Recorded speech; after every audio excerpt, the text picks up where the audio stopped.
নমস্কার বন্ধুরা, আজকে আরও একটা চটজলদি ইজি রেসিপি নিয়ে চলে এসেছি। ভাপা দই সবাই জানো।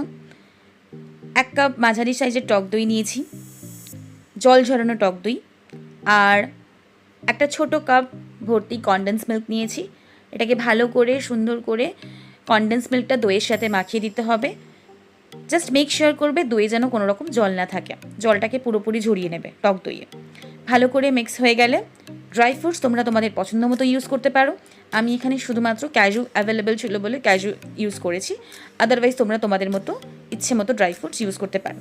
জলটা ফুটতে থাকলেই আমি দইটা বসিয়ে দেবো, দিয়ে এটাকে 20 মিনিট 20 থেকে 25 মিনিট স্টিম করতে দেবো ভালো করে ঢাকনা দিয়ে।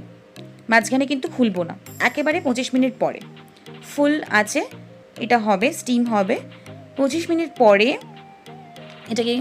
দইটাকে নামিয়ে নিয়ে ঠান্ডা করে রেফ্রিজারেট করবো ফর অ্যাটলিস্ট 3 to 4 আওয়ার্স। তোমরা 1 ঘন্টা পরে চাইলেও খেতে পারো।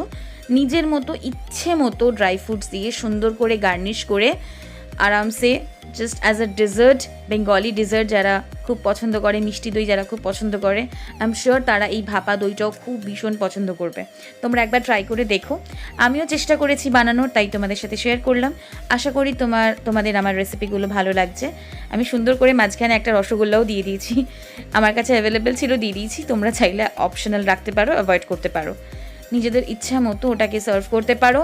অ্যান্ড আশা করি সত্যি সত্যি ভীষণ ভালো লাগবে। যারা মিষ্টি দই খেতে ভালোবাসে তারা ভাপা দইও ভীষণভাবে পছন্দ করবে। আমাকে জানিও কেমন লাগলো রেসিপি। আমি আবারও খুব তাড়াতাড়ি আর একটা নতুন রেসিপি নিয়ে আসবো। আশা করি তোমাদের আমার রেসিপিগুলো ভালো লাগছে। যদি ভালো লেগে থাকে প্লিজ সাবস্ক্রাইব করতে ভুলো না। আর দেখা হবে অন্য আরেকটা রেসিপিতে। ততক্ষণ ভালো থেকো, সুস্থ থেকো। Thank you, by.